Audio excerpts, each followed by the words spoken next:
Morning friends, இது உங்கள் friends police academy. நம்ம இப்போ என்ன பார்க்க போகிறோம்னா ஏப்ரல் 30, 2024 செவ்வாய்க்கிழமை இன்றைக்கி கரண்ட் அஃபேர்ஸ் தான் பார்க்க போகிறோம். இதுக்கு முன்னாடி பார்த்தீங்கன்னா நம்ம daily current affairs video upload பண்ணியிருக்கோம். பார்க்காதவங்க பார்த்து நோட்ஸ் எடுத்து வச்சுக்கோங்க. அது மட்டும் இல்லாமல் பார்த்தீங்கன்னா ஈவினிங் 6 மணிக்கு வந்து பார்த்தீங்கன்னா டிஎன்பிசி தேவையான கிளாஸஸ் வந்து பார்த்தீங்கன்னா ஸ்கூல் புக் வைஸ் ஒன்று நடத்திட்டு இருக்கோம். அதையும் பார்க்காதவங்க பார்த்து எடுத்து நோட்ஸ் எடுத்து வச்சுக்கோங்க. நம்ம சேனல் வந்து சப்ஸ்கிரைப் பண்ணுங்கள், சப்போர்ட் பண்ணுங்கள், முடிஞ்சவங்க உங்கள் ஃப்ரெண்ட்ஸ் எல்லாருக்கும் ஷேர் பண்ணுங்கள். வாங்க ஃப்ரெண்ட்ஸ், இன்றைக்கி கரண்ட் அஃபேர்ஸ் பார்த்துடலாம். உதகை கொடைக்கானல் வந்து செல்ல பாஸ் வந்து மே 7 முதல் அமல்படுத்த சொல்லியிருக்கிறாங்க. அங்கே ஒன்றும் நோய் தொற்றுலாம் ஒன்றும் இல்லை. என்ன பண்ணுறாங்க அப்படின்னா, அளவுக்கு அதிகமான வாகனங்கள் போகிறதுனால அங்கே இருக்கிற மக்களோட இயல்பு வாழ்க்கை பாதிக்கப்படுது அப்படின்னு சொல்லியிருக்கிறாங்க. ஒரு அளவுக்கு தான் அங்கே வாகனங்கள் போக முடியும். ஏன்னா அது ஃபுல்லாக ஹில் ஸ்டேஷனு. ஏதாவது ஒரு அசம்பாவிதமோ இல்லை ஏதோ ஒன்று நடந்துச்சுன்னா மிகப்பெரிய தாக்கத்தை ஏற்படுத்துன்றனால இனிமேல் வந்து மே 7ஆம் தேதியிலேருந்து பார்த்திங்கன்னா நம்ம பாஸ் அப்ளை பண்ணிவிட்டு வெயிட் பண்ணணும். நமக்கு என்றைக்கு டேட் கொடுக்குறாங்களோ அன்றைக்கி தான் நம்ம போக முடியும். ஓகேங்களா. குறிப்பிட்ட வாகனங்கள் மட்டும்தான், ஒரு நாளைக்கு ஒரு லிமிட்டுக்குள்ள ஒரு குறிப்பிட்ட வாகனங்கள் மட்டும்தான் செல்ல அனுமதிக்கப்படும். மற்றபடி அடுத்த நாள் வேணால் நம்ம அப்ளை பண்ணி போய்க்கலாம். சென்னையில் உள்ள ஏரிகள் வந்து பார்த்திங்கன்னா 57% வந்து நீர் இருப்பு இருக்குதுன்னு சொல்லிட்டு வந்து பார்த்திங்கன்னா சென்னை குடிநீர் ஆதாரங்களுக்கான செம்பரம்பாக்கம், பூண்டி, சோழவரம், புழல், கண்ணன்கோட்டை ஆகிய 5 ஏரிகளில் வந்து பார்த்திங்கன்னா திங்கட்கிழமை நிலவரப்படி பார்த்திங்கன்னா 6702 மில்லியன் கன அடி நீர் இருப்பு இருக்குது. அதாவது ஏரியினுடைய கொள்ளளவில் 57% நீர் இருப்பு இருக்குதுன்னு சொல்லிக்கிறாங்க. அதுவும் இல்லாமல் கடல்நிலை குடிநீராக திட்டம் 2 இருக்குது, நெம்மேலி, மீஞ்சூர். ஓகேங்களா. இதெல்லாம் முக்கியமான கொஸ்டின், அதனால தான் நோட் பண்ணியிருக்கேன். சென்னையில் கடல்நிலை குடிநீராகும் திட்டம் வந்து பிளான்ட் வந்து 2 இடத்துல இருக்குது, நெம்மேலி, மீஞ்சூரில் இருக்குது. இது ரெண்டுலேயுமே வந்து பார்த்திங்கன்னா சென்னைக்கான நீர் தேவை வந்துட்டு இருக்குது. அதுமாதிரி குடிநீர் ஆதாரங்களான 5 ஏரிகள் இருக்குது. ஓகேங்களா. செம்பரம்பாக்கம், பூண்டி ஏரி, பூண்டி, சோழவரம், புழல், கண்ணன்கோட்டை, அந்த 5 ஏரி அதையும் ஞாபகம் வச்சுக்கோங்க. அடுத்து வந்து பார்த்திங்கன்னா கந்தரக்கோட்டை அருகே மேல்நிலை நீர்த்தேக்க தொட்டியில் வந்து கலப்பு எதுவும் இல்லைன்னு சொல்லிட்டு பகுப்பாய்வு அறிக்கையில் தகவல் வந்திருக்கு. நம்ம ஒரு 2-3 நாளைக்கு முன்னாடி நியூஸ் பேப்பரில் பார்த்துருந்தோம். அதான் வந்து பார்த்திங்கன்னா மேல்நிலை நீர்த்தேக்க தொட்டியில் மாட்டுச்சாணம் கலக்கப்பட்ட சம்மந்தமான நியூஸ் அது. அதில் வந்து எதுவுமே கலக்கப்படலை அப்படின்னு சொல்லிட்டு அறிக்கை வந்திருக்கு. சரிங்களா. அடுத்து யானைகள் வழித்தட திட்ட அறிக்கை. ஓகேங்களா. தமிழக அரசு சார்பில் வந்து பார்த்திங்கன்னா யானைகள் வாழ்விடங்களை பாதுகாக்கும் நோக்கில் வந்து பார்த்திங்கன்னா யானைகள் வழித்தட திட்டம் வந்து தயாரிக்க முடிவெடுக்கப்பட்டிருக்கு. ஓகேங்களா. அது ஞாபகம் மட்டும் வச்சுக்கோங்க.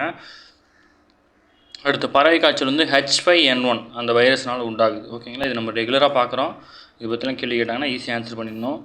அடுத்து வந்து பார்த்திங்கன்னா நம்ம நேற்றே படித்தோம், பாரதிதாசனை பற்றி ஒரு பக்கமாக பேரா படித்தோம் இல்லையா. அவருடைய 134வது பிறந்தநாள் விழா முன்னிட்டு தான் அதை பற்றி கொஞ்சம் டேட்டா கொடுத்துருக்காங்க. ஒன்று புதுசாக ஒன்று அவர் பேரில் எதுவுமே கொண்டு வரல. அப்படி கொண்டு வந்தால் அதுதான் இம்பார்ட்டன்ட் கொஸ்டின் இருந்திருக்கும்.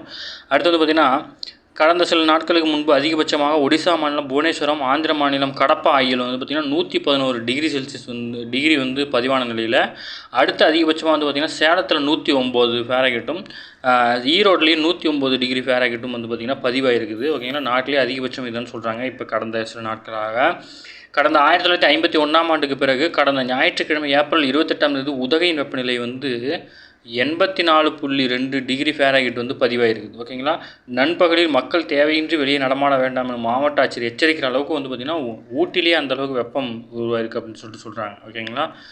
அடுத்து வந்து பார்த்திங்கன்னா நீர்நிலைகளை பாதுகாப்பதோட அவசிய தேவையை பற்றி சொல்கிறாங்க. அதில் வந்து பார்த்திங்கன்னா நீர்நிலைகள் பல்வேறு பெயர்களை உரிச்சொல் நிகண்டு வந்து குறிப்பிடுது. ஓகேங்களா. இலஞ்சி, கயம், கேணி, ஏரி, கோட்டம், மடு, ஓடை, வாவி, கலந்தரம், தடாகம், வட்டம், பொய்கை, நளினி, குட்டம், சிடங்கு, குளம், கண்மாய் அப்படின்னு நீர்நிலைகளுக்கு வந்து பல பேர் இருக்கிறதா வந்து பார்த்திங்கன்னா உரிச்சொல் நிகண்டில் குறிப்பிட்டிருக்காங்கன்னு சொல்கிறாங்க. இதில் இலஞ்சி என்பது பூங்காக்களில் உள்ள குளத்தை குறிக்குமா. கயம், வாவி, தடாகம், பொய்கை, குட்டம் போன்றவை வந்து பாசனத்திற்கு பயன்பட்டன.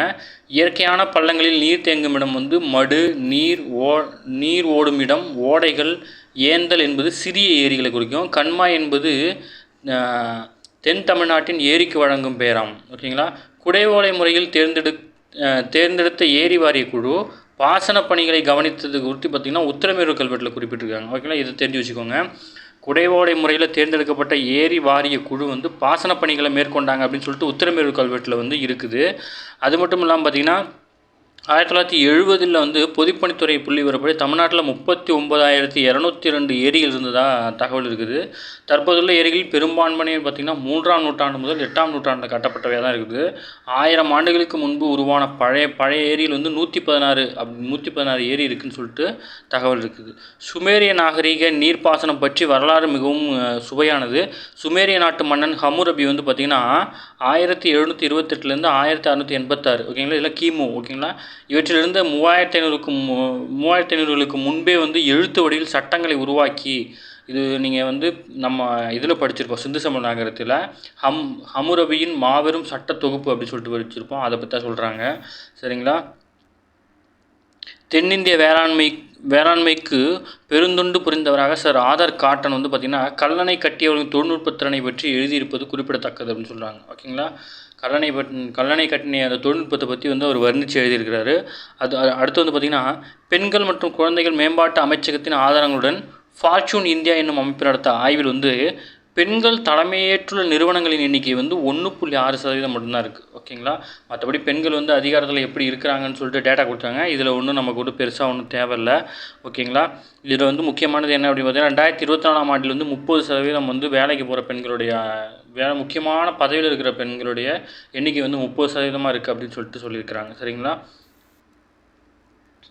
அடுத்து வந்து பார்த்திங்கன்னா ஆசிய இளையோர் குத்துச்சண்டையில் இந்தியாவின் பிரேஜேஷ் தம்தா வந்து பார்த்திங்கன்னா 48 கிலோ, சாகர் சாச்சா வந்து 60 கிலோ, ஸ்மித் 67 கிலோ அரையிறுதிச் சுற்றுக்கு முன்னேறி பதக்கத்தை வந்து உறுதி செஞ்சுருக்கிறாங்க. பாரிஸ் ஒலிம்பிக் பேட்மிண்டன் பங்கேற்கள் வந்து இந்தியாவிலேருந்து சிந்து, பிரணாய், லக்ஷயா சென்னு, சாத்விக் ராஜ், சிராஜ் ஷெட்டி, அஸ்வினி பொன்னப்பா, தனிஷா கிறிஸ்டோபா ஆகிய 7 பேர் வந்து தகுதி பெற்றிருக்காங்க. ஓகேங்களா. பாரிஸ் ஒலிம்பிக் போட்டியில் பேட்மிண்டனுக்கு வந்து இந்த 7 பேர் வந்து தகுதி பெற்றிருக்கிறாங்க. ஓகேங்களா. அது மட்டும் இல்லாமல் ஒலிம்பிக் பதக்கம் வெல்ல வாய்ப்புள்ளவருக்கான ஆதரவு திட்டத்தில் வந்து பார்த்திங்கன்னா வில்வித்தை வீராங்கனை தீபிகா குமாரி வந்து சேர்த்துருக்கிறதா சொல்லிட்டு மத்திய அரசு வந்து தெரிவிச்சிருக்கு. அடுத்து வந்து பார்த்திங்கன்னா ஸ்பெயினில் நடைபெற்று வரும் மாட்ரிட் ஓப்பன் டென்னிஸ் போட்டியில் வந்து பார்த்திங்கன்னா உலகின் நம்பர் 1 வீராங்கனையான போலந்தின் இகா ஸ்வியாடெக் வந்து காலிறுதிச் சுற்றுக்கு வந்து திங்கட்கிழமை முன்னேறியிருக்காங்க. அது மட்டும் இல்லாமல் மாயா, மேத்தேவ் இவங்க எல்லாருமே பார்த்திங்கன்னா அடுத்தடுத்த சுற்றுக்கு வந்து பார்த்திங்கன்னா முன்னேறி இருக்கிறாங்க. ஓகேங்களா. அடுத்து தாமஸ் சூப்பர் கோப்பை பேட்மிண்டன் போட்டியின் நடப்பு சாம்பியனான இந்திய ஆடவர் அணி வந்து பார்த்தா இங்கிலாந்தை வீழ்த்து காலிறுதி வாய்ப்புக்கு வந்து முன்னேறி இருக்குது. ஓகேங்களா. இன்னும் மேட்ச் முடியல, மேட்ச் முடிச்சா தான் நமக்கு தேவை. நம்ம இந்த ஸ்போர்ட்ஸ் நியூஸை பொறுத்தவரை யார் என்னென்ன விளையாட்டில் இருக்கிறாங்கன்னு தெரிஞ்சுக்கோங்க. அதுலேருந்து தான் கேள்வியே. அடுத்து வந்து பார்த்திங்கன்னா ஃப்ரான்ஸில் நடைபெற்ற பிஎஸ்ஏ உலக டூர் ஸ்குவாஷ் போட்டியான பாச் ஓப்பனில் வந்து பார்த்திங்கன்னா இந்தியாவின் வேலவன் செந்தில்குமார் வந்து சாம்பியன் பட்டம் பெற்றிருக்காரு. உலகத்தரவரிசையில் 56வது இடத்துல இருக்கிற இவர் வந்து பார்த்திங்கன்னா இது இவர் பெற்ற எட்டாவது பட்டமாகும். இதுவரை வென்ற சாம்பியன்ஷிப்புகளில் இதுதான் வந்து மிக பெருசு அப்படின்னு சொல்லிட்டு சொல்லியிருக்கிறாங்க. ஓகேங்களா. அடுத்து பிரிட்டனின் ஒரு அங்கமான ஸ்காட்லாந்தின் முதல் முஸ்லீம் தலைவராக கடந்த ஆண்டு பதவியேற்ற ஹம்சா யூசுப் வந்து பார்த்திங்கன்னா அங்கு நிலவி வரும் அரசியல் சூழ்நிலை காரணமாக பதவி விலகியிருக்காரு. ஓகேங்களா.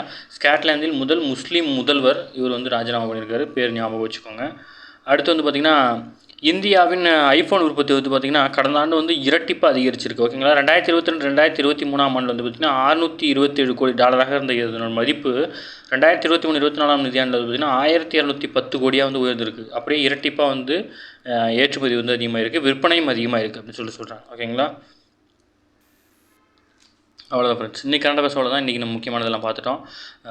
இதுவே போதுமானது. இந்த பிடிஎஃப் வந்து பார்த்திங்கன்னா ஃப்ரெண்ட்ஸ் போலீஸ் அகாடமி அப்படின்ற டெலிகிராம் சேனலில் கொடுக்குறேன். நீங்கள் அதுலேருந்து எடுத்துக்கலாம். அப்படி இல்லைன்னா டிஸ்கிரிப்ஷனில் லிங்க் கொடுக்குறேன். நீங்கள் அதை டச் பண்ணி உள்ளே வந்து இந்த பிடிஎஃப் எடுத்துக்கலாம். சரிங்களா ஃப்ரெண்ட்ஸ். மறுபடியும் வந்து பார்த்திங்கன்னா ஈவினிங் 6 மணிக்கு கிளாஸில் மீட் பண்ணலாம். Thank you friends.